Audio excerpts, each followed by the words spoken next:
Date बघा इथे August 2023 ला हा एक्सपायर झालेला माल आहे। मतलब लोगों के जान के साथ खेलने को बहुत इनको इजी लगता है। इसके लिए सब मिलके लाखों का घोटाला करते हैं इधर दिन भर दिन। जहाँ पे दवाई दे रही लाइन लगी है लोगों की, उसमें जब देखा तो उसमें भी एक्सपायरी वाला माल रखा है। मतलब ये जनते के जान के साथ भी खेल रहे हैं, जनते के पैसे के साथ भी खेल रहे हैं। और आपको दिखाता हूँ, ये है इसकी एक्सपायरी अभी कभी है 2027 एक्सपायर हुआ। और दवाई उसके बाजू में और कैसे कचरे के डब्बे में ये दवाई आहे। तुम्ही आल्याशिवाय दाखवणार नाही ना, तुमचा फार्मसी जिथू आला पाहिजे, तुम्ही आला पाहिजे। मी इंचार्ज आहे, त्यांच्या हातातला हा विषय नाही आहे। हा तुम्ही येणार, मी नका येऊ। यहाँ पे तो है ही, स्टोर में भी एक्सपायरी वाला माल रखा है। वसई विरार महानगरपालिकेच्या रुग्णालयामध्ये रुग्णांच्या जीवाशी खेळण्याचा गंभीर प्रकार समोर आलेला आहे। भाजपाने याचा भांडाफोड केलेला आहे। माझ्यासोबत नगरसेवक कक्कड सर आहेत। काय सांगाल सर, काय नेमकं झालं? सकाळी 10 वाजता आम्ही आमचे गटनेता अशोक शेळकेजी, नगरसेवक विशाल जाधवजी आणि मी स्वतः आम्ही इथे डीएम पॅटेट वसई पश्चिम इथे आलो। फर्स्ट फ्लोअरला स्टोर रूम आहे, त्या स्टोर रूममध्ये आम्ही त्यांना उघडायला सांगितलं लॉक, पण त्यांनी सांगितलं की कॉटेज आहे, मेल कॉटेज आहे, आपण हॉस्टेलसारखं जे स्टाफ इथे झोपतो। पण आम्ही प्रयत्न केला ते उघडायला, त्यांना सांगितलं तुम्ही उघडा। ते उघडल्यानंतर तिथे स्टॉक मेडिसिनचा होता। त्या मेडिसिनच्या स्टॉकमध्ये आम्हाला दिसायला आलं की एक्सपायरी डेट 2024चे पण एक्सपायरी डेटचे इंजेक्शन काहीच पडले, टॅबलेट्स आहे। त्यानंतर 2026 फेब्रुवारीचे पण काही इंजेक्शन आहे। आम्ही डॉक्टरांशी बोललो, डॉक्टरांनी सांगितलं हे एक्सपायरी होणार आहे 2026 फेब्रुवारीचा, आम्ही यूज करू शकता असं त्यांचं म्हणणं होतं। त्यामुळे आम्ही सगळं इथे आलो, व्हिडिओ रेकॉर्डिंग केलेली आहे। खूप काही गोष्टी आहे की गार्बेज सारखं आता टॅबलेट्स वगैरे पडलेले आहे। ते आम्ही सगळं ते उघडलं आणि त्याच्यामध्ये असं समजलं की एक्सपायरीवाला स्टॉक जो आहे टॅबलेट ते पेशंटला पण देतात असं आम्हाला समजलं। माझ्यासोबत विशाल जाधव सर आहेत, नगरसेवक। काय सांगाल, काय कशा प्रकारे हा स्कॅम चालतो? अभयजींनी तर तुम्हाला एक्सपायरी बद्दल सांगितलं, आता मी तुम्हाला स्कॅम बद्दल सांगतो। आम्ही जेव्हा तिथून वरून जेव्हा आले खाली, तेव्हा त्यांनी एक स्ट्रीप पण होती जी टेस्ट करायची असते, शुगर टेस्ट करण्याची, ती पण एक्सपायर होती। तेव्हा आम्ही तिकडे फार्मसिस्टला विचारल्यानंतर माहिती देतात ते काही चालते एक्सपायर असली तरी, म्हणजे तुमची टेस्टच म्हणजे एक्सपायरी होणार, म्हणजे औषधं पण एक्सपायरी देणार, म्हणजे लोकांच्या जीवाशी खेळ। हा खेळ या प्रकारे चाललाय का त्या एक्सपायरी दवाचा कारण यांचा स्कॅम आहे, हा रॅकेट आहे। याच्यामध्ये असा प्रश्न आहे का हे जेव्हा खरेदी करतात, लोकांची मॅन्युफॅक्चरिंग डेट समजा 25ची आहे, त्यांची खरेदी ती एक्सपायर होण्याच्या 4 महिन्या आधी खरेदी करतात, म्हणजे 2 महिन्यातच एक्सपायर होणार आहे आणि एक्सपायर झालेली दवा देतात सुद्धा लोकांना, म्हणजे पुन्हा परचेस त्यांचं चालू होणार। हा एक नंबरचा स्कॅम झाला। त्याच्यानंतर इथले जे औषधं आहेत त्याच्यावर जसं नोट फॉर सेल लिहिलेलं असतं, प्रत्येक हॉस्पिटलचे ज्या अशा BBCMCच्या ठिकाणी हॉस्पिटल असतात त्या ठिकाणी ते नॉट फॉर सेल असतात, परंतु ह्यांच्याकडची आधीची बिलं जर काढली तर त्याच्यामध्ये नॉट फॉर सेलवाले पण आहेत, पण पुन्हा ह्याच्यानंतरची जी बिलं आहेत त्याच्यामध्ये डेट आणि रेट त्याच्यावर प्रॉपर रेट लिहिले आहेत आणि ही औषधं बाहेरच्या दुकानात पण विकली जातात। लोकांचे हँड ग्लोव्ज जे असतात तिथे डॉक्टर यूज करतात ते तिकडे वर पडलेले आहेत त्यांच्या गोडाऊनमध्ये, परंतु लोकांना सांगून ते बाहेर पाठवतात ग्लोव्ज आणायला सुद्धा। म्हणजे हा एक स्कॅम नाही, आज आमच्या निदर्शनात आला, हा एका दिवसाचा प्रश्न आहे, पण अनेक अशा गोष्टी होत्या ज्या आम्हाला त्यांनी दाखवल्या नाही। पोलीस यायच्या आधी तिथे जाऊन त्याला कोणी त्या गोष्टी साफ केल्या, कारण बरेचशी औषधं अशी होती का जी खाली जिथे ठिकाणी लोकांची लाईन लागते, ज्या ठिकाणी लोक औषध घ्यायला उभे होते त्या ठिकाणी सुद्धा एक्सपायरी डेटचे औषधं होती, म्हणजे त्या लोकांना पण देतात। तिथे तुम्ही बघणार काउंटरला तर गोळ्या अशा पसरलेल्या जसा काय पसार आहे, वर पण गार्बेज सिस्टम आहे, म्हणजे हा नक्की औषध आहे का पॉइझन आहे, म्हणजे लोकांच्या जीवाशी खेळलं जातात। आणि त्याच प्रकरणात आम्ही आज सकाळी अशोक शेळकेजी, अभय कक्कडजी आणि आम्ही इथे आल्यानंतर पाहिल्यानंतर आम्ही महापालिकेचे काय अधिकाऱ्यांना, पोलीस प्रशासन सर्वांना कॉल केले आणि आमचे विरोधी पक्ष नेते सुद्धा इथे आल्यात आणि आमचे महेश सारवणकर साहेब आहेत। आज त्यांनी उपायुक्तांना आणून आम्ही त्यांच्या जेवढे या रॅकेटमध्ये आहे प्रत्येकावर कारवाई झालीच पाहिजे, हा आमचा एकच हे असणार आहे।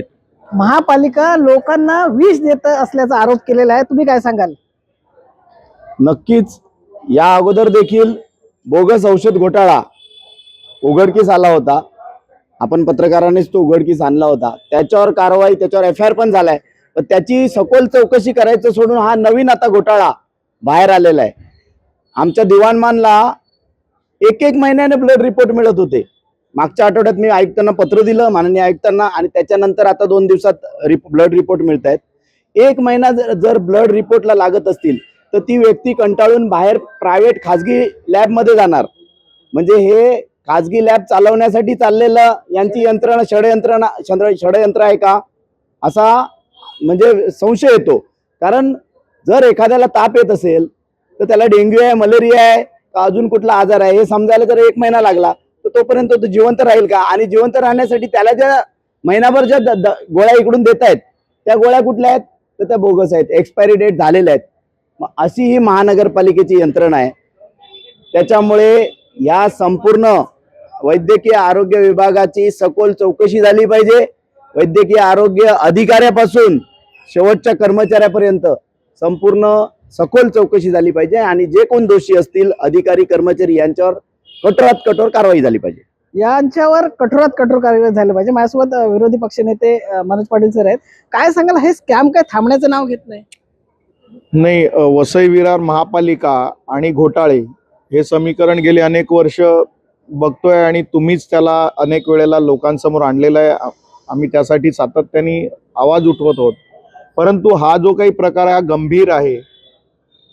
म्हणजे महापालिकेच्या आरोग्य विभागाचं आरोग्यच धोक्यात आलंय अशा पद्धतीचं आणि वर्षानुवर्ष चालू आहे. प्रशासन अत्यंत आंधळेपणाने केवळ वैयक्तिक स्वार्थापोटी लोकांचा जीव धोक्यात घालण्याचं काम या ठिकाणी सुरू आहे. लाखो लोक ह्या आरोग्य व्यवस्थेचा लाभ घेण्यासाठी येतात. परंतु अशा पद्धतीचं जर औषध आणि अशा पद्धतीचा कारभार असेल तर सामान्य माणसांनी नेमकं जायचं कुठे? त्यांच्या जीवाशी खेळण्याचा जो प्रकार आहे, एक्सपायर झालेली औषधं 2024 पासून 25 पासूनची औषधं ही अशा पद्धतीने आज वापरात असणाऱ्या औषधांमध्ये आहेत.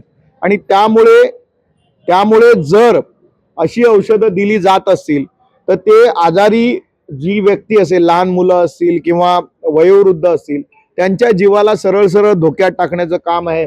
एक केस आत्ता अशीच झाली. आमचे एक तरुण मुलगा होता राठोड म्हणून, तो या ठिकाणी आला. 3 दिवस त्याला या ठिकाणी भरती केलं. त्यानंतर अचानक सांगितलं की तुमची केस जी आहे ती सिरियस आहे, याला मुंबईला हलवा. मुंबईला नेल्यानंतर तो मुलगा दुर्दैवाने गेला. म्हणजे आई वडिलांचा एकुलता एक मुलगा. अशा पद्धतीचा निष्काळजीपणा, चुकीची औषधं ज्या पद्धतीने चालू आहे. आज आम्ही सकाळपासून सन्माननीय आयुक्तांच्या निदर्शनाचा विषय आणला. संध्याकाळी आम्हाला अतिरिक्त आयुक्तांच्या कार्यालयात ठाण मांडून बसावं लागलं की तुम्ही या आणि या सगळ्या गोष्टीची पडताळणी करा. तेव्हा प्रशासन या ठिकाणी हडलं. त्यामुळे प्रशासनाची एकूण जी भूमिका आहे ती अत्यंत बेजबाबदारपणाची असंच आम्हाला म्हणावं लागेल. येणाऱ्या महासभेत असेल किंवा येणाऱ्या काळामध्ये आम्ही प्रशासनाच्या आणि वरिष्ठांच्या विषयावर हा विषय वरिष्ठांच्या समोर मांडू.